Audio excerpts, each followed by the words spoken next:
আসসালামু আলাইকুম। আশা করি সকলেই ভালো আছেন। প্রিয় চাকরি প্রত্যাশী ভাই বোনেরা, আজকে একটা নতুন সরকারি নিয়োগ সার্কুলার দেখাবো, যেটি হচ্ছে সড়ক ও জনপথ অধিদপ্তরের নিয়োগ সার্কুলার। তো বিশাল বড় নিয়োগ সার্কুলার। তো এটা নিয়ে আমরা বিস্তারিত আলোচনা করব। পদের নাম, পদসংখ্যা, কতজনকে নিয়োগ দেওয়া হবে, তারপরে শিক্ষাগত যোগ্যতা, আবেদনের প্রসেস, সকল কিছু আপনাদেরকে সুন্দর করে আলোচনা করার চেষ্টা করব। ভিডিওটা সম্পূর্ণ দেখবেন, তাহলে কিন্তু আপনি জানতে পারবেন। এখানে এসএসসি পাশে 107 জনকে নিয়োগ দেওয়া হবে, এইচএসসি পাশে 52 জনকে নিয়োগ দেওয়া হবে, তারপরে 16 জনকে নিয়োগ দেওয়া হবে। অনার্স পাশেও কিন্তু এখানে 4টি পদ রয়েছে। তো আপনারা এই বিশাল নিয়োগ সার্কুলার সম্পর্কে জানতে চাইলে, দেখতে চাইলে অবশ্যই ভিডিওটা সম্পূর্ণ শেষ পর্যন্ত দেখবেন। আর আমাদের এই চ্যানেলে নতুন হয়ে থাকলে অবশ্যই সাবস্ক্রাইব করে আমাদের সঙ্গে যুক্ত থাকবেন। তো এটি হচ্ছে সড়ক ও জনপথ অধিদপ্তরের নিয়োগ সার্কুলার। তো নিয়োগ বিজ্ঞপ্তি: সড়ক ও জনপথ অধিদপ্তরে নিম্নবর্ণিত শূন্য পদে সম্পূর্ণ অস্থায়ী ভিত্তিতে নিয়োগের জন্য বাংলাদেশের প্রকৃত নাগরিকদের নিকট হতে অনলাইনে দরখাস্তের জন্য আহ্বান করা যাচ্ছে। তো বাংলাদেশের যে কোনো জেলার যে কোনো প্রার্থী আবেদন করতে পারবে, নারী পুরুষ উভয়ে আবেদন করতে পারবে। আবেদনটা করতে চাইলে অনলাইনের মাধ্যমে ফর্ম পূরণ করে আপনাকে অ্যাপ্লিকেশনটা করতে হবে। তো 1 নম্বরে সার্ভেয়ার নামে একটি পদ আছে, এটা হচ্ছে 9টি পদ রয়েছে সার্ভেয়ার পদে। তো এটা 14 গ্রেডের। 2015 অনুযায়ী বেতন স্কেল 10,000 থেকে 24,000 টাকা। আর প্রতিটা সার্কুলারের আবেদনের জন্য 32 বছর পর্যন্ত সময়সীমা রয়েছে, অর্থাৎ সর্বশেষ নীতিমালা অনুযায়ী 2024 সালে যেটা করা হয়েছে 25 সালে, সেটা হচ্ছে 32 বছর পর্যন্ত আপনারা আবেদন করতে পারবেন। আর শিক্ষাগত যোগ্যতা চাওয়া হয়েছে যে কোনো স্বীকৃতি বোর্ড হইতে শুধুমাত্র এসএসসি পাস করলে আবেদন করতে পারবেন। এসএসসি পাস করার পর যারা ডিপ্লোমা ইন সার্ভে থেকে ডিপ্লোমা পাস করছেন তারা কিন্তু আবেদন করতে পারবেন। অর্থাৎ এটাতে আবেদন করতে এসএসসি পাস করার পর যারা ইন সার্ভে নিয়ে যারা ডিপ্লোমা পাস করছেন তারা কিন্তু এই সার্ভেয়ার পদে আবেদন করতে পারবেন। 9টি পদ রয়েছে। 2 নম্বর আছে সিকিউরিটি সুপারভাইজার। 4টি পদ রয়েছে। 15 গ্রেডের। বেতন স্কেল 2015 অনুযায়ী 23,490 টাকা পর্যন্ত। আর এটার বয়সসীমা হচ্ছে 32 বছর পর্যন্ত।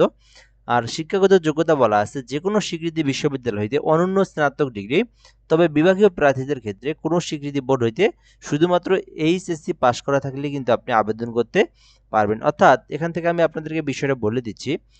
আপনি যদি এটাতে আবেদন করতে চান তাহলে সেক্ষেত্রে অনার্স পাস অথবা ডিগ্রি পাস করে আবেদন করতে পারবেন।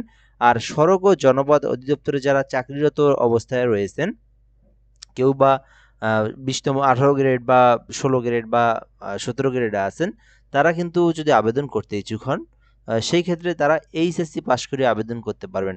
অর্থাৎ তারা আবেদন করে গ্রেড আগায় আসবে, প্রমোশনের মতো একটা বিষয় আর কি। সো তারাও কিন্তু এটাতে আবেদন করতে পারবে। আর এইচএসসি পাস। আর যারা নতুন যারা আবেদন করবেন অনার্স অথবা ডিগ্রি পাশে আবেদন করতে হবে। 3 নম্বর আছে ইঞ্জিন চালক। 16টি পদ রয়েছে। এটাও কিন্তু 15 গ্রেড। এটাও 32 বছর পর্যন্ত আপনি আবেদন করতে পারবেন। আর আবেদনের জন্য শুধুমাত্র এইচএসসি পাশে আবেদন করতে পারবেন। ইঞ্জিন চালক পদে আবেদন করতে এইচএসসি পাস করে আবেদন করতে হবে। আর যদি আপনার অভিজ্ঞতা থাকে তাহলে আপনাকে একটু অগ্রাধিকার দেওয়া হবে। বেসিক্যালি সকলেই আবেদন করতে পারবে।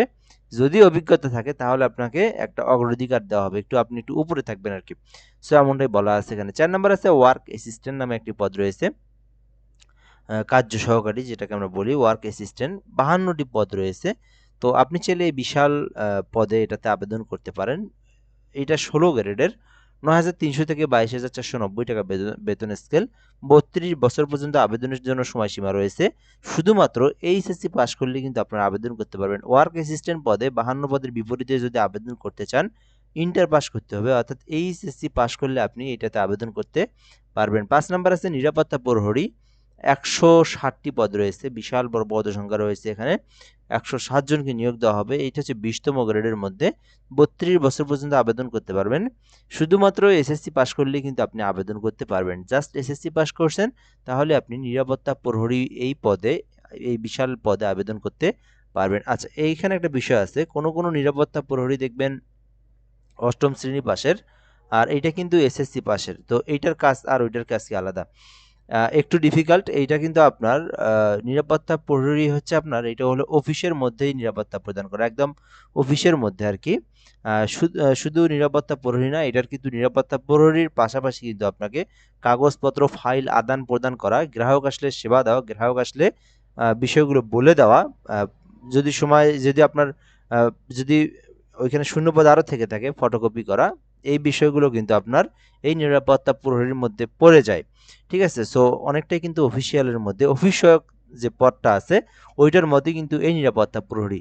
তো এটা কিন্তু আপনার মানে আপনার হচ্ছে গেটের মধ্যে থাকা এমন নিরাপত্তা প্রহরী না, এটা হচ্ছে অফিসের মধ্যে নিরাপত্তা প্রহরী। সো আপনারা এসএসসি পাস করে যারা এটাতে আবেদন করতে চান এটাও কিন্তু আপনি আবেদন করতে পারেন। তো এখানে আপনি আপনার শিক্ষাগত যোগ্যতা অনুযায়ী যে পদে ইচ্ছুক সেই পদে কিন্তু আপনি অ্যাপ্লিকেশন করতে পারবেন। আর আবেদনের জন্য অবশ্যই আপনার বয়সটা হতে হবে 18 হতে 32 বছর পর্যন্ত।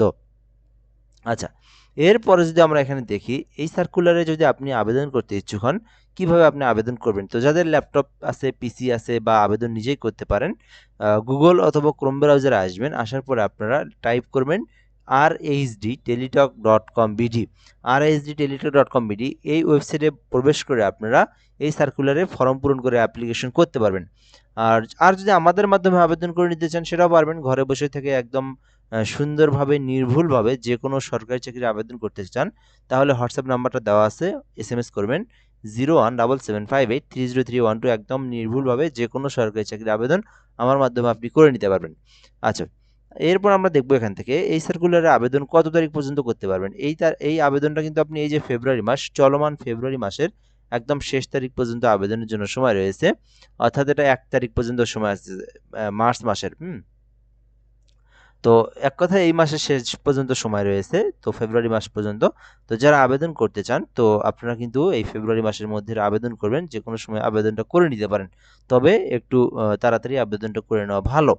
এরপরে যদি আমরা দেখি মূল বিষয়গুলো দেখব, নিজেই যদি আবেদন করতে চান ফটোশপের মাধ্যমে 300/80 পিক্সেলের একটা ছবিকে আপনারা ক্রপ করে কেটে নেবেন, আর একটা স্বাক্ষর লাগবে, এটা আপনারা ক্রপ করে কেটে নেবেন। এরপরে দেখবো আমরা ফিটা কিভাবে জমা দিবেন। তো নিজে আবেদন করে যদি নিজেই ফি জমা দিতে চান তাহলে সেক্ষেত্রে 1 নাম্বার হইতে 4 নাম্বার ক্রমিক পদের মধ্যে যদি আবেদন করেন আপনার ফি হচ্ছে 112 টাকা আপনার প্রয়োজন হবে। 112 টাকা না, দুইটা এসএমএস সহ প্রায় 120 টাকা এখানে খরচ হবে।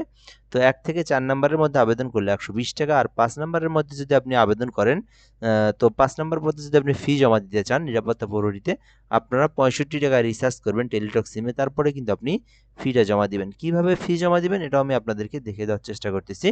তো আপনারা রিসার্চ করার পর টেলিটক সিমের মেসেজ বক্সে আসবেন, আসার পরে ফার্স্টে লিখবেন RHD। তো এটা লেখার পরে আপনারা একটা ইউজার আইডি লিখবেন। তো ইউজার আইডি কোথায় পাবেন? অ্যাপ্লিকেশন কপির উপরেও দেখবেন ইউজার আইডি, বা নিচেও দেখবেন ইউজার আইডি লেখা আছে। সো ইউজার আইডিটা আপনি কপি করে হোক বা আপনারা ক্যাপিটালে টেক্সট করবেন এখানে, তারপরে আপনারা এই যে সেন্ড করতে হবে এই যে 16222, এটা হচ্ছে টেলিটক সিমের কোড নাম্বার আর কি। সো এই নাম্বারে সেন্ড করে দিলেই দেখবেন আপনার একটা এসএমএস দেওয়া হবে কয়েক সেকেন্ডের মধ্যে, সঙ্গে সঙ্গে একটা এসএমএস আসবে, একটা পিন নাম্বার থাকবে ওখানে। তো পরবর্তীতে আপনাদেরকে আবার একটা এসএমএস টাইপ করতে হবে RHD, একটা স্পেস দিয়ে ইয়েস লিখবেন, লেখার পরে এই পিন নাম্বারটা আপনারা এখানে আবার টাইপ করবেন, ঠিক আছে। সো টাইপ করার পরে আবার আপনারা এই যে এই নাম্বারটাতে সেন্ড করে দিবেন, আবার আপনারা 16222 এই নাম্বারে সেন্ড করে দিলে কিন্তু দেখবেন আপনার পেমেন্টটা সাকসেসফুলি হয়ে গেছে। তো এইভাবে কিন্তু আপনার পেমেন্টটা দিতে হবে, তাহলে কিন্তু আপনার আবেদনটা সম্পূর্ণ হয়ে যাবে। তো আশা করি আপনারা বুঝতে পেরেছেন। তো এই সার্কুলারে আবেদন করতে চাইলে অবশ্যই আপনারা এই যে ফেব্রুয়ারি মাসের মধ্যে আবেদনটা করার চেষ্টা করবেন। আর আপনি যদি এই সার্কুলার নিয়ে আরও কোনো কিছু জানতে চান কমেন্ট করে জানাতে পারেন, আমরা রিপ্লাই দেওয়ার চেষ্টা করব।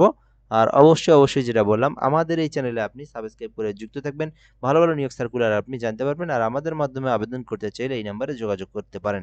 ভালো থাকবেন, আসসালামু আলাইকুম।